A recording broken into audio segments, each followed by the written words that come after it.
Hello friends, कैसे हैं आप लोग। तो कल के वीडियो में हम लोग सीडीपी का 15 क्वेश्चन देखे थे जो कि प्रीवियस ईयर का था, और बाकी का जो 15 क्वेश्चन था वो हम आज के वीडियो में देखेंगे और उसे सॉल्व करेंगे। ठीक है, चलिए आइए देखते हैं क्वेश्चंस। तो देखिए 16 नंबर क्वेश्चन क्या है। सृजनात्मकता की पहचान का प्रमुख लक्षण क्या है। ठीक है, ऑप्शन देखिए। कम परिज्ञानता, बोधगम्यता, अपसारी चिंतन, अति सक्रियता या असतर्कता। तो किसी भी चीज़ का जो सृजन किया जाता है या सृजनात्मकता की जो मतलब लक्षण होता है वो क्या होता है, अपसारी चिंतन होता है। क्या होता है, अपसारी चिंतन होता है। जब तक अपसारी चिंतन नहीं करेगा कोई भी जो है किसी चीज़ का सृजन नहीं कर पाता है। ठीक, तो इसलिए इसका राइट ऑप्शन होगा अपसारी चिंतन। सृजनात्मकता की पहचान का प्रमुख लक्षण अपसारी चिंतन। अगला क्वेश्चन देखिए। विविध पृष्ठभूमियों के अधिगमकर्ताओं को संबोधित करने हेतु एक अध्यापक को, ठीक है, विविध पृष्ठभूमि से जो अधिगमकर्ता आए हैं, मतलब अलग अलग पृष्ठभूमि से जो बच्चा आया है उसको संबोधित करते हुए एक अध्यापक को क्या करना चाहिए। ऑप्शन देखिए। विविधता संबंधी मुद्दों पर बातचीत टालनी चाहिए, विविध विन्यासों से उदाहरण लेने चाहिए, सभी के लिए मानकीकृत आंकलनों का इस्तेमाल करना चाहिए, ऐसे कथनों का इस्तेमाल करना चाहिए जो नकारात्मक रूढ़िबद्ध धारणाओं को मजबूत करे। ठीक है, तो ये ऑप्शन तो सबसे पहले गलत हो जाएगा। ऐसे कथनों का इस्तेमाल नहीं करना है जो नकारात्मक रूढ़िबद्ध धारणाओं को मजबूत बनाए। सभी के लिए मानकीकृत आकलनों का इस्तेमाल करना चाहिए, नहीं, सबके लिए अलग अलग आकलन का हम लोग इस्तेमाल नहीं कर सकते हैं। विविध विन्यासों से उदाहरण लेने चाहिए। अगर अलग अलग पृष्ठभूमि से बच्चा आया है तो अलग अलग विन्यासों से हमको उदाहरण लेना चाहिए एक शिक्षक होने के नाते। तो ये हमारा ऑप्शन जो है राइट ऑप्शन हो जाएगा। विविध संबंधी मुद्दों पर बातचीत टालनी चाहिए, तो नहीं, ये भी गलत हो जाएगा। तो कौन सा ऑप्शन सही हुआ, सेकंड नंबर ऑप्शन जो है हम लोगों का सही हो गया। विविध विन्यासों से उदाहरण लेने चाहिए।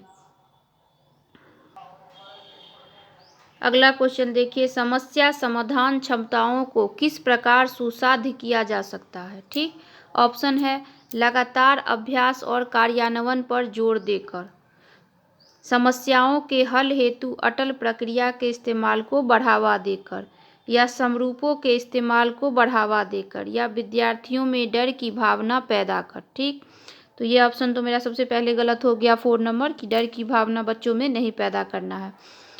समरूपों का इस्तेमाल को बढ़ावा देकर, हाँ ये सही है। समरूप मतलब अगर बच्चा को किसी भी तरह का क्वेश्चन बनाने में कोई दिक्कत हो रहा है, कोई समस्या आ रही है, तो उसी टाइप का और भी क्वेश्चन उसे देकर उसी टाइप का दे देकर उसको हमको समझाना पड़ेगा कि ये ऐसे होता है।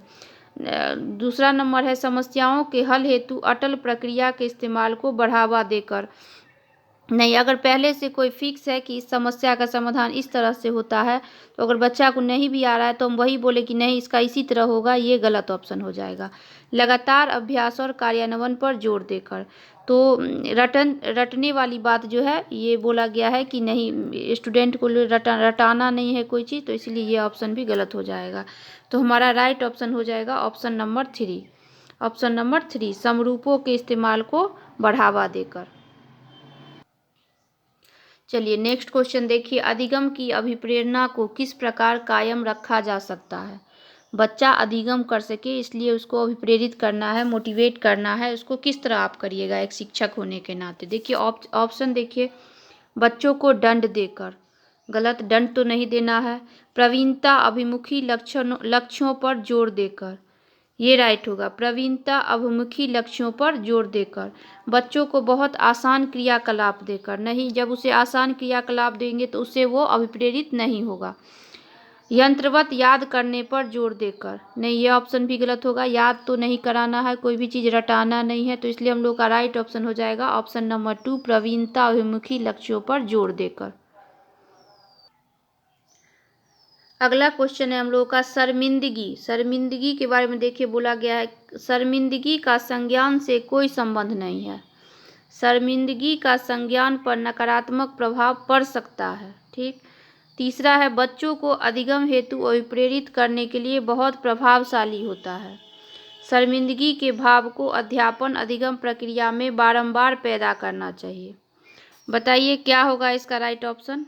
इसका राइट ऑप्शन होगा ऑप्शन नंबर 2। ठीक है, शर्मिंदगी का संज्ञान पर जो है नकारात्मक प्रभाव पड़ सकता है। अगर बच्चा कोई भी चीज़ सीख रहा है, अगर उसको उसमें शर्मिंदगी हो रही है तो उसके संज्ञान पर उसका नकारात्मक प्रभाव पड़ेगा। उसको जो है कोई भी चीज़ सीखने में जो है नकारात्मकता आ जाएगी।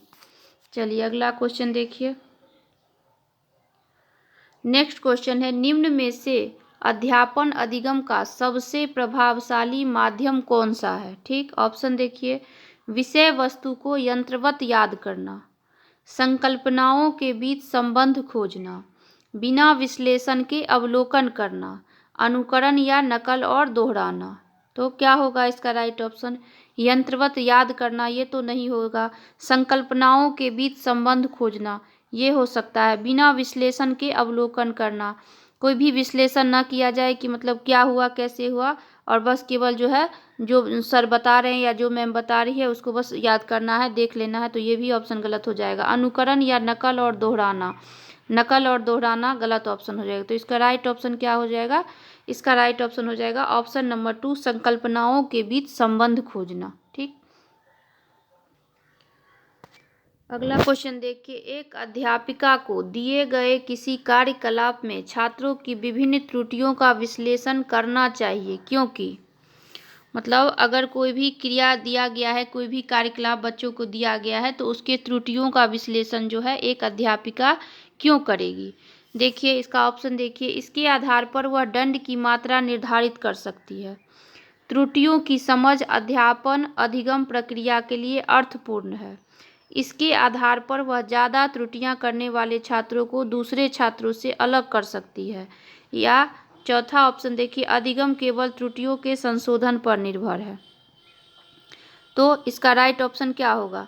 इसके आधार पर वह दंड की मात्रा निर्धारित कर सकती है, ये तो नहीं होगा। त्रुटियों की समझ अध्यापन अधिगम प्रक्रिया के लिए अर्थपूर्ण है, ये होगा इसका राइट ऑप्शन। त्रुटियों की समझ और अध्यापन अधिगम प्रक्रिया को जो है अर्थपूर्ण बनाता है। अगला है, तो इसके आधार पर वह ज़्यादा त्रुटियां करने वाले छात्रों को अलग अलग नहीं करना है बच्चों को, क्योंकि जो है समावेशी शिक्षा में बोला गया है कि हर बच्चों को एक साथ लेकर चलना है। ठीक है, अधिगम त्रुटियों के शोधन पर निर्भर करता है। अधिगम केवल त्रुटियों के शोधन पर निर्भर करता है। तो हम लोग बच्चों को अधिगम इसलिए नहीं कराते हैं कि केवल उसके त्रुटियों को शोधन करना है। ठीक है, तो इसका राइट ऑप्शन हो जाएगा ऑप्शन नंबर 2, त्रुटियों की समझ अध्यापन अधिगम प्रक्रिया के लिए अर्थपूर्ण है। अगला क्वेश्चन देखिए। बच्चों को सीखने में कठिनाई होती है जब। ठीक है, बच्चों को सीखने में कठिनाई कब होती है। ऑप्शन देखिए। ऑप्शन है, सूचना अलग अलग टुकड़ों में प्रस्तुत की जाए। सूचना जो है किसी भी चीज़ के बारे में जो है, आज हम उसको एक लाइन बताएं, दूसरा लाइन कल बताएं, तीसरा लाइन परसों बताएं, ऐसे करके मतलब टुकड़ों में उसको दिया जाए उसको कि कोई भी सूचना। वो आंतरिक रूप से अभिप्रेरित हो। बच्चा मतलब आंतरिक रूप से मोटिवेटेड है कोई भी चीज़ सीखने के लिए, मतलब उसको खुद हो रहा है कि हम कितना जल्दी ये चीज़ सीखें। तीसरा ऑप्शन है, अधिगम सामाजिक संदर्भ में हो। अगर उसको किसी चीज़ के बारे में हमको अधिगम कराना है तो उसको समाज से रिलेट करके हम अगर उसको सिखाना चाह रहे हैं। अगला ऑप्शन है, विषय वस्तु को बहुरूपों में प्रस्तुत किया गया हो। मतलब कोई भी एक विषय वस्तु को हम उसको मतलब विभिन्न रूपों में उसको हम बता रहे हैं कि ये इस टाइप से हो सकता है। तो इसका राइट ऑप्शन क्या होगा। बच्चों को सीखने में कठिनाई होती है। ठीक है, हम लोग को निगेटिव आंसर ढूंढना है, क्योंकि ये क्वेश्चन ही निगेटिव है। बच्चों को सीखने में कठिनाई होती है, तो इसका राइट ऑप्शन क्या हो जाएगा। इसका राइट ऑप्शन हो जाएगा, सूचना अलग अलग टुकड़ों में प्रस्तुत की जाए। अगर सूचना को अलग अलग टुकड़ों में बच्चे को दिया जाए तो बच्चे को सीखने में कठिनाई होगी। और वो आंतरिक रूप से अभिप्रेरित है, ये पॉजिटिव है, ये पॉजिटिव आंसर है। अगर वो खुद आंतरिक रूप से अभिप्रेरित है तो वो तो और जल्दी सीखेगा। अगर समाज से रिलेट करा के सिखाएंगे तो भी बच्चा जल्दी सीखेगा, और उसको अगर एग्जाम्पल दे दे के सिखाएंगे तब तो वो और भी अच्छा से सीखेगा। तो इसीलिए इसका राइट ऑप्शन हो जाएगा ऑप्शन नंबर 1, कि सूचना अलग अलग टुकड़ों में प्रस्तुत की जाए तो बच्चों को सीखने में कठिनाई हो सकती है। चलिए नेक्स्ट क्वेश्चन देखिए। अधिगम की सर्वोत्तम अवस्था कौन सी है। ठीक है, मतलब किसी भी चीज़ को सीखने के लिए कौन सी अवस्था जो है सर्वोच्च है। ऑप्शन देखिए। पहला ऑप्शन है, उच्च उत्तेजना उच्च भय। ठीक, उच्च उत्तेजना उच्च भय, अगर बहुत ज़्यादा उत्तेजित है बच्चा किसी चीज़ को सीखने के लिए तो वो भी ठीक नहीं है। ठीक है, संतुलित उत्तेजना होनी चाहिए, तभी बच्चा कुछ सीख सकता है। और देखिए उच्च भय, तो भय तो बिल्कुल भी नहीं रहना चाहिए, भय रहेगा तो वो क्या अधिगम करेगा। अगला ऑप्शन देखिए, निम्न उत्तेजना उच्च भय। निम्न उत्तेजना भी नहीं होना चाहिए, अगर बच्चे में उत्तेजना ही नहीं है कि हमको ये चीज़ सीखना है तो भी वह नहीं सीख सकता है। और भय वाली बात भी यहाँ भी की गई है, तो भय भी नहीं होना चाहिए। तीसरा ऑप्शन देखिए, संतुलित उत्तेजना कोई भय नहीं। ये ऑप्शन एकदम राइट ऑप्शन है। संतुलित उत्तेजना, हाँ मतलब वो सीखना चाह भी रहा है लेकिन वो बहुत ही ज़्यादा उत्तेजित नहीं है। हाँ ठीक है, वो सीखना चाह रहा है, मन से सीखना चाह रहा है और कोई भय नहीं है, तो ये वाला ऑप्शन जो है हम लोग का राइट ऑप्शन हो जाएगा। ठीक, अगला अगला देखिए, कोई उत्तेजना नहीं कोई भय नहीं।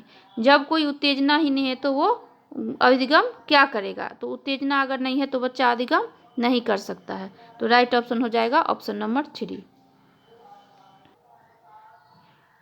अगला क्वेश्चन देखिए, अधिगम की संरचनात्मक विचार यह सुझाव देता है कि ज्ञान की संरचना में, ठीक, ऑप्शन देखिए, बच्चों की कोई भूमिका नहीं होती है। अधिगम की संरचनात्मक विचार में बच्चों की कोई भूमिका नहीं होती। जब बच्चों की कोई भूमिका ही नहीं होगी तो सीखेगा कौन, बच्चों की तो इसमें अहम भूमिका होती है। नेक्स्ट ऑप्शन देखिए, बच्चे पूर्ण रूप से वयस्कों पर निर्भर रहते हैं, तो नहीं, बच्चे अगर पूर्ण रूप से वयस्क पर निर्भर रहेंगे तो वह अच्छा से अधिगम नहीं कर सकते हैं। बच्चे सक्रिय भूमिका निभाते हैं। देखिए ये राइट ऑप्शन होगा, बच्चे जो है अधिगम में जो है सक्रिय भूमिका निभाते हैं। अगला देखिए, बच्चे पूर्ण रूप से पाठ्य पुस्तकों पर निर्भर रहते हैं। कोई भी चीज़ बच्चा जो है कोई भी चीज़ अगर सिखाना है बच्चे को या अधिगम कराना है तो वो पूर्ण रूप से पाठ्य पुस्तकों पर निर्धारित नहीं होनी चाहिए। ठीक है, उसको जीवन से जोड़कर, समाज से जोड़कर बच्चे को सिखाना पड़ता है, तो इसका राइट ऑप्शन हो जाएगा ऑप्शन नंबर 3, बच्चे सक्रिय भूमिका निभाते हैं अधिगम की संरचनात्मक विचार में। ठीक है, चलिए अगला देखते हैं। अगला क्वेश्चन हम लोग का, अधिगम के लिए निम्न में से कौन सी धारणा उपयुक्त है। ऑप्शन है योग्यता सुधार्य है, योग्यता अटल है, प्रयासों से कोई फर्क नहीं पड़ता, और लास्ट ऑप्शन है असफलता अनियंत्रित है। तो अधिगम के लिए कौन सी धारणा उपयुक्त मानी जाएगी। देखिए असफलता अनियंत्रित है, ये गलत हो जाएगा, क्योंकि अगर अधिगम करने पे बच्चा जो है मोटिवेटेड रहेगा कि मुझे अधिगम करना है, तो असफलता अनियंत्रित नहीं है। ये नहीं है कि बार बार बच्चा असफल ही होगा, कभी न कभी वह सफल भी होगा। प्रयासों से कोई फर्क नहीं पड़ता, तो ये ऑप्शन भी गलत होगा, क्योंकि प्रयास से फर्क पड़ता है। अगर वह बार बार किसी चीज़ का प्रयास करेगा तो वो सीख ही जाएगा। योग्यता अटल है, ऐसा भी नहीं है कि अगर कोई चीज़ बच्चा सीख रहा है तो वो सीख ही जाएगा, ये मतलब एकदम अटल सत्य है कि वो सीख रहा है तो सीख ही जाएगा। तो इसका राइट ऑप्शन हो जाएगा ऑप्शन नंबर 1, योग्यता सुधार्य है। ठीक है, योग्यता, अगर कोई भी चीज़ बच्चा सीख रहा है तो वो धीरे धीरे अच्छा से सुधार करके अच्छा से सीख लेगा। ठीक, चलिए आगे देखते हैं। चलिए नेक्स्ट क्वेश्चन है हमारा, निम्न में से कौन सी परिपाटी विद्यार्थियों में संकल्पनात्मक समझ में बढ़ोतरी करने में सहायक है। ठीक, संकल्पनात्मक समझ में जो है बढ़ोतरी करने वाला कौन सा ऑप्शन सही होगा। देखिए ऑप्शन है प्रतिस्पर्धा आधारित प्रतिस्पर्धाएं, यानी कि बच्चों में कंपटीशन कराया जाए। पाठ्य पुस्तक केंद्रित शिक्षा शास्त्र, यानी कि किताबी ज्ञान से ही बच्चा कुछ भी सीखे, अपना पाठ्य पुस्तक पे ही निर्भर रहे। बारंबार परीक्षा, बार बार एग्जाम लिया जाए। या फिर चौथा है अन्वेषण और संवाद, खोज किया जाए, किसी चीज़ पे खोज किया जाए, उस पर चर्चा किया जाए। तो इसका राइट ऑप्शन हो जाएगा ऑप्शन नंबर 4। ठीक है, अन्वेषण करना यानी कि किसी चीज़ का खोज करना, किसी चीज़ पे वाद विवाद होगा, वो किसी से बात करेगा, अन्वेष करेगा, खोज करेगा, तो इससे संकल्पनात्मक समझ जो है उसका बढ़ेगा बच्चे का। चलिए आगे देखिए। नेक्स्ट क्वेश्चन है, एक कार्य के दौरान साइना स्वयं से बात कर रही है कि वह कार्य पर किस प्रकार प्रगति कर सकती है। ठीक है, लेव वाइगोत्स्की के भाषा और चिंतन सोच के बारे में दिए गए विचारों के अनुसार इस तरह का व्यक्तिगत वाक्य क्या दर्शाता है। वाइगोत्स्की जो मतलब ये सिद्धांत दिए थे, लेव वाइगोत्स्की जो सिद्धांत है जो उनका, उसके हिसाब से अगर साइना स्वयं से बात कर रही है कि कोई भी कार्य को वह किस तरह से अच्छा से कर सकती है, किस प्रकार प्रगति कर सकती है, तो उसमें व्यक्तिगत वाक्य को क्या बोला जाता है।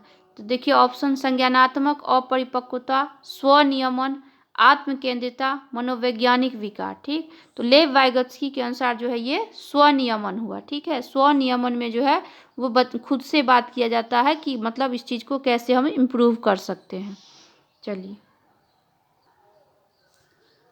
अगला क्वेश्चन है हम लोग का, मूल्यांकन पद्धतियों का लक्ष्य होना चाहिए। मूल्यांकन क्यों किया जाता है बच्चों का?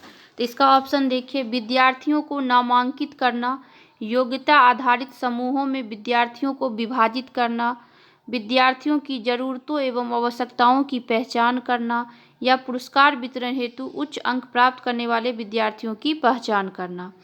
तो इसका राइट ऑप्शन क्या होगा? इसका राइट ऑप्शन होगा विद्यार्थियों की ज़रूरत एवं आवश्यकताओं की पहचान करना। हम लोग मूल्यांकन इसलिए करते हैं कि बच्चे में क्या दिक्कत, बच्चे को क्या दिक्कत आ रही है, कहाँ सीखने में उसे क्या परेशानी है, उसको जो है हम लोग पहचान करते हैं कि उसको क्या ज़रूरत है और उसकी आवश्यकताओं को जो है हम लोग पूर्ति कर सके, हम लोग पहचान के फिर उसको जो भी प्रॉब्लम है उसको सॉल्व कर सके। इसलिए हम लोग मूल्यांकन बच्चे का करते हैं। बच्चे का मूल्यांकन टीचर क्यों करते हैं? तो उसकी ज़रूरतों और आवश्यकताओं को पहचान कर उसको जो है पूरा करने के लिए करते हैं। ठीक है, अगला क्वेश्चन देखिए।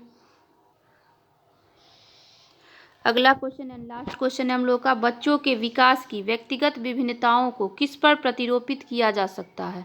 ठीक है, व्यक्तिगत विभिन्नता जो है क्यों होता है?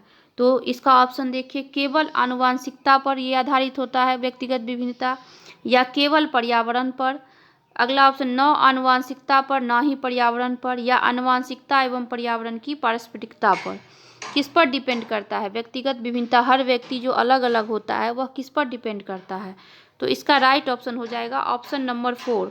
क्या हो जाएगा? इसका राइट ऑप्शन हो जाएगा ऑप्शन नंबर 4, आनुवांशिकता एवं पर्यावरण। ठीक है, दोनों डिपेंड करता है। अगर कोई व्यक्ति अलग अलग भिन्न है उस दोनों डिपेंड करता है कि आनुवांशिकता उसका कैसा है और उसको किस टाइप के इन्वायरमेंट में रखा गया है। इन्वायरमेंट भी मायने रखता है और आनुवांशिकता भी। ठीक है, तो अगर ये वीडियो आपको पसंद आई हो तो वीडियो को लाइक कर दीजिएगा, चैनल को सब्सक्राइब कर दीजिएगा। Thank you.